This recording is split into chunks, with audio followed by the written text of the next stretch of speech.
cute. It's intended to be a kind of throwback sleepover, it's a good harmless time, and I'm very happy with it. But Because I'm assuming it might come out around a certain holiday I this mean, year. that's what Would I be was my thinking. That's why I was like, it's got to come out like in October. I'm Yeah. pretty sure that that's the plan. Yeah, So, so excited. And you also have another film, a horror film on the way called Zomboys. What can you tell us about this film? well, I would call Zomboys a comedy, but I know some in the cast and call it a horror. It's a horror comedy. It's a sort of I mean, it's a big gay zombie movie, and made it for about $5. I'd done a scene in a movie for the director actually in the same year, in January of last year, and then we shot this in December. And you know, when somebody calls you and says, "Hey, do you want to be king of the dick-eating zombies?" You say yes. It's just not even a question. You're like, and So, what's the movie part? of course, anytime. But what's the movie?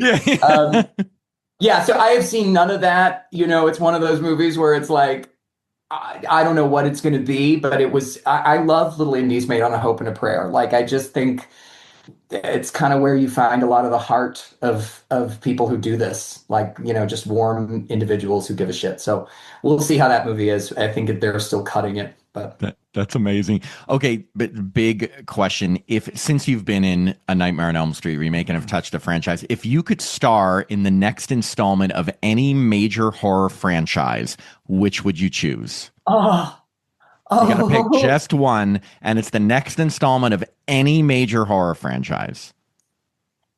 oh my God, this is like stressing me out so hardcore. Does it? So it has to be a movie that's already had sequels, right? Yes, Yeah. Oh just to yeah, and it fit. Yeah, has yeah, had franchise. sequels. Yeah. Um. Okay. I want to be in an alien movie.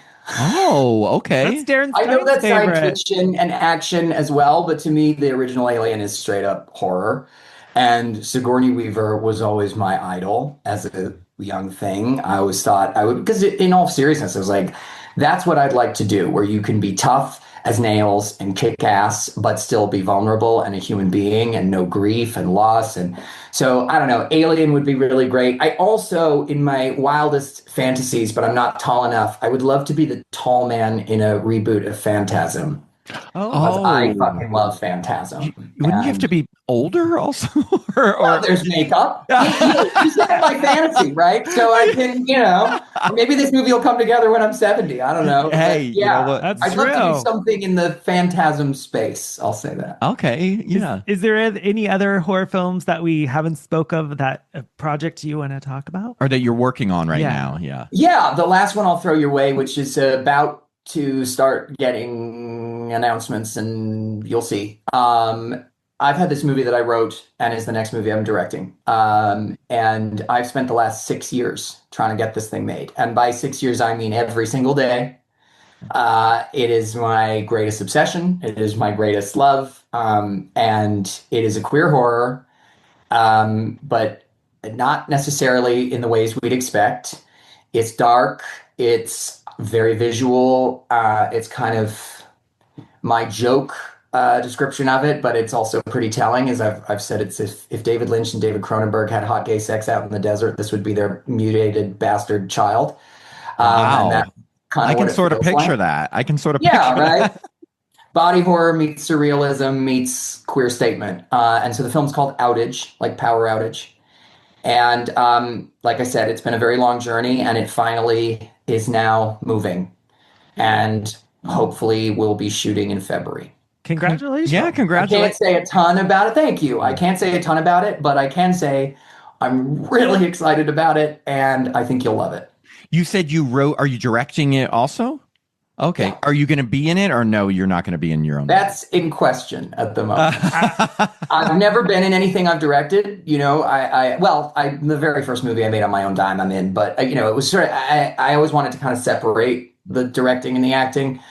But this one is a specific case where it might shake down that way. But ultimately, my real passion comes from the directorial position on it. That's, yeah. Well, wishing you tons of luck on that. We just have one final question for you, Thomas, that we ask every single person that we interview, and it's going to put you on the spot, not like the other questions have it. No, and it's so what is one thing, just one thing that you can tell us about your experience working on, we'll say the Nightmare on Elm Street remake, because we cover that the most, that you've never told any other interviewer, publication, convention Q&A, or podcaster? Just one thing from your experience working on that film. Scandalous. It doesn't have to be scandalous unless you want it to be, but just one thing that you've never told anybody else about your experience working on Nightmare on Elm Street. It's the only time I've ever lost my temper on a director. Really? And ever. Before or since. And it was because of Katie's rig in that scene. She was trapped to this bed, and the producers and the director vanished for a couple hours. And returned with a spirit of like, come on, everybody, what are you doing?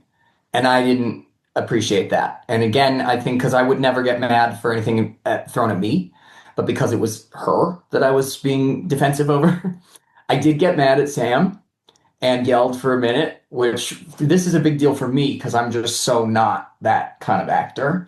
But the reason it's okay to tell this story is because Sam is also an eccentric special case. And he loved me for it. Like, he went from liking me to loving me after I lost my temper. And so we ended up having our relationship actually kind of strengthened. There you go. It all ended well. I love Sam, but that's the one time a director and I have on set. That's a good one. There you go. Never told that.